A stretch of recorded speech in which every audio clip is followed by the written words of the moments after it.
As the opioid epidemic dramatically soars across the U.S., deaths among users isn't the only thing increasing around towns. RT's Natasha Sweatte went to Massachusetts, where needles from drug users are turning up in places you'd least expect.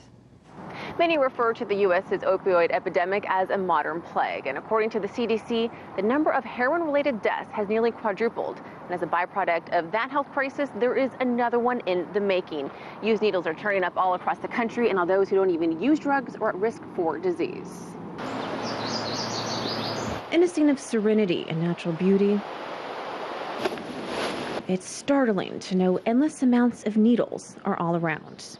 It's an issue that's not only that everybody has to take serious. They're washing up on the shores.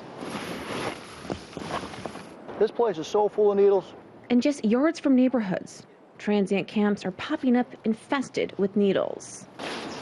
While reports of hypodermic needles turning up all across the country is staggering at an alarming rate, here in Lowell, Massachusetts, just outside of Boston, you don't have to go far to see just how vivid the country's problem is. And then when we found the hypodermic needles that are coming down every day, we're like, what's going on here?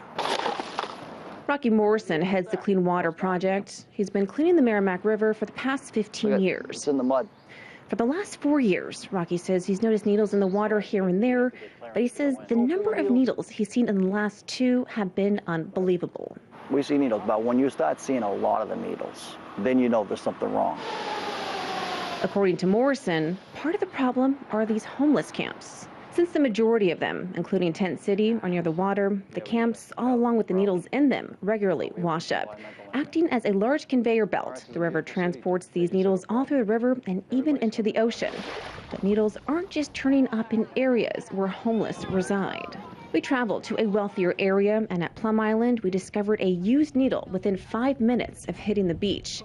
Jimmy Murphy, father of 3, was shocked to know needles were in places like Plum Island, where his kids, one of them just 6 years old, were merely yards of the needle we came across. It's very scary, and it's very much a part of real life, and it's like you ask yourself, is this reality? And I mean, it is, yeah. This is supposed to be a nicer part of town. How surprised are you to hear that this issue isn't just in some other places where there's homeless camps, but it's actually here on the beach? It's very, very surprising and shocking, and I think it's pretty telling where, you know, it shows that it's the epidemic is everywhere.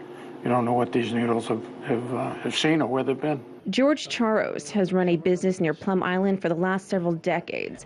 He says needles haven't been an issue in the past, but now people are finding them on the beach and turning them in. There's a lot of people walk the beach, and occasionally they'll bring up a needle.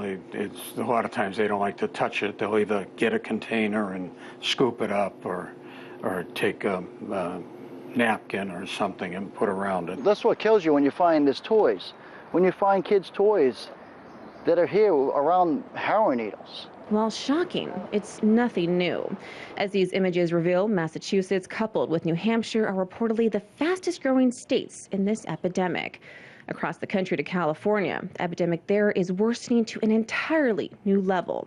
In the city of San Francisco alone, there were reportedly 2,900 syringes found in March of 2016, and just 1 year later, this past March, a whopping 13,000 syringes were found.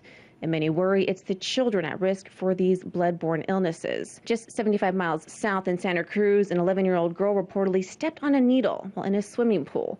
In 2015, 11.5 million Americans abused prescription opioids in 2015, resulting in a whopping 52,000 deaths and overdoses that year, an all-time record.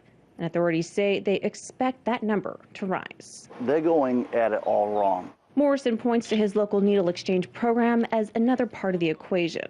How many needles are being all over the riverbanks? Because this puts my guys and my volunteers in jeopardy too. So I want to learn more what's going on out here. And to find out, I ran into a gentleman down there, and he says, yeah, well, he says this is the company right here who's passing all the needles out. According to the National Academies of Sciences, Engineering, Medicine, while the improper disposal of needles is a huge con to needle exchange programs, they have helped lessen the number of people getting HIV or hepatitis from sharing needles by providing clean ones. We reached out to the Greater Lawrence Family Health Center for comment. The same clinic Morrison said was passing out free needles. While they initially agreed to an interview, they declined at the last minute. However, an employee who wished to remain anonymous tells us they have programs aimed at educating people to help get needles off the street. The needle kits that Morrison was opposing also contain bleach, water, and caps for the needles so they can be safely disposed. According to the employee, programs like theirs are the reason why the number of drug users getting HIV and hepatitis has dramatically declined. So the question remains, if handing out clean needles helps stop one epidemic, how do we prevent it from creating another? Be sure to join us tomorrow as we discuss the root of the cause of this opioid crisis sweeping the country. In Andover, Massachusetts, Natasha Sweatte, RT.